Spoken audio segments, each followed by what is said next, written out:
वो एक शख्स आया और उसने आकर दूसरी खिलाफत के दौर में ये सवाल कर दिया कि ये जो खुदा ने कुरान मजीद में इरशाद फरमाया तिल को रसूल फजल नबाज मलाबाज, तवज्जो, ये तकसीम फजीलत की वजह क्या है? और दूसरा, खुदा ने तुम्हारे कुरान में इरशाद फरमाया है कि बस अल मन अरसलना मिन कब्ल का रसूल, उनसे सवाल कर जिन्हें हमने तुझसे पहले रसूल बनाया है। तवज्जो अज़ान मोहतरम, उसने बैठे हुए फर्द से सवाल ये किया, ये आयत पढ़ने से पहले, गदे सब तवज्जो चाहिए, आयत पढ़ने से पहले उसने साहिब तख्त से, साहिब मिंबर से सवाल ये किया कि हुजूर ये बताइए कि ये आपके नबी की जो पहले नबूवतें गुजरी हैं, जो आपके नबी से इमीडिएट आखिरी नबूवत थी, वो आपके नबी से कितना अरसा पहले गुजरी? आपके नबी से जो पिछला रसूल था वो कितना अरसा पहले आपके नबी से गुजरा? तो उन्होंने कहा जनाब तकरीबन हजरत ईसा आखिरी रसूल है मेरे रसूल से पहले। तो उन्होंने कहा जनाब कोई 550 साल का अरसा है दोनों के दरमियान। तवज्जो है मेरे मोहतरम? उसने कहा अच्छा, अगर आपके रसूल से पिछला रसूल 550 साल पहले गुजर गया तो अल्लाह आपके कुरान में आपके रसूल को कह रहा है अपने से पहले वालों से सवाल कर।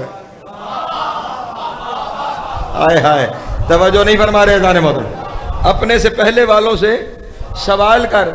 या तो ये बताइए कि वो कब इकट्ठे हुए कि आपके नबी ने उनसे सवाल किया, और अगर आपके नबी ने सवाल नहीं किया तो फिर आप ये मान लें कि आपके नबी ने अल्लाह की हुक्म अदूली कर दी। नहीं तवज्जो फरमा रहे, अल्लाह ने तो हुक्म दे दिया है ना कि सवाल कर। अब या तो वो जगह बताओ कि जब सवाल हुआ, तवज्जो अज़ान मोहतरम, और या ये मानो कि सवाल नहीं हुआ, और अगर नहीं हुआ तो फिर जो खुदा की हुक्म अदूली करे वो मुसलमान नहीं रहता, रसूल कैसे है? हाय हाय, तवज्जो अज़ान मोहतरम। अब वो तख्त पे बैठे हुए जरा सटपटाए, तवज्जो, जवाब नहीं बन पड़ रहा। तो जब जवाब ना बन पड़े तो गुस्से का इजहार किया जाता है। निकल जा मेरे दरबार से, तू सवाल करने नहीं हुज्जतें करने आया। मैं इस बात का जवाब नहीं दे रहा। बाहर निकला दरबार से ये कहते हुए कि कैसा इस्लाम है कि जिस इस्लाम में मिंबर पे बैठा हुआ अपनी ही इल्हामी किताब में से किसी का जवाब नहीं दे रहा। तवज्जो नहीं फरमा रहे, यहां वो है जो अल इल्म में से थोड़े में से भी थोड़े का, तवज्जो नहीं फरमा रहे, जवाब नहीं आ रहा। और अब वो जो इस्लाम के गिले करते हुए बाहर निकला तो सीधा सलमान का हाथ उसकी कलाई पे आया।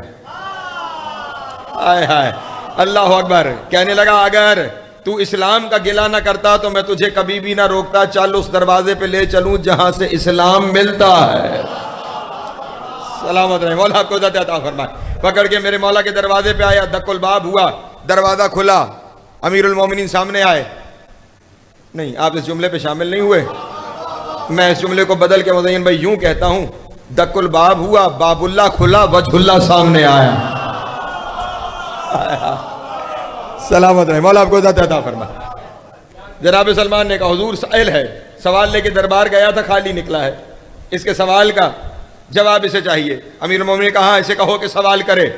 सलमान कदमों पे गिरे, दोनों हाथ रख के कहा या अली, अगर सवाल करना ही था तो यहां क्यों आए थे? हाय हाय हाय, सलामत रहे, मौला आपको इज्जत अता फरमाए। अगर सवाल करना ही था तो यहां क्यों आए थे? मौला मुस्कुराए, हाँ हाँ, चाहने वालों के नाज उठाते हैं, हाँ हाँ, नाज उठाते हैं। कहा अच्छा, सवाल भी हम बताते हैं, जवाब भी हम बताते हैं। इसका सवाल यह है कि अल्लाह ने अपने नबी को हुक्म दिया था कि अपने से पहले वालों से सवाल कर। तो ये सवाल कहां हुआ? इन्होंने जिनसे जाके पूछा उन्होंने अगर वो जगह देखी होती तो जवाब देते। हाय हाय, अल्लाह अकबर, सलामत रहे। जिनके हाथ उठ गए, मौला आपको इज्जत अता फरमाए। इन्होंने वो जगह देखी होती, वो जगह देखी होती तो फिर ये इसका जवाब देते कि ये बात कहां हुई। कुरान की किसी आयत के मुतालिक पूछना है, यहां पे मेरे मौला का मशहूर जमाना कौल है कि कुरान की किसी आयत के मुतालिक पूछना है तो मुझसे पूछो, मैं बताऊंगा कौन सी जमीन पे नाजिल हुई, कौन सी फिजा में नाजिल हुई, कौन सी हवा पे नाजिल हुई, कौन सी पहले आसमान पे आई, कौन सी दूसरे आसमान पे, कौन सी सातवें आसमान पे, कौन सी अर्श पे, कौन सी कुर्सी पे, कौन सी पर्दे पे। हाय हाय, सलामत रहे, मौला को इज्जत अता फरमाए। वो हर आयत के मुतालिक मिलके हैदरी वो हर आयत के मुतालिक मैं बताता रहूंगा कि वो आयत कहां पे नाजिल हुई। ये जिस आयत का सवाल कर रहा है, ये आयत नाजिल हुई जब नबी मेराज पर गए, चौथे आसमान पर थे।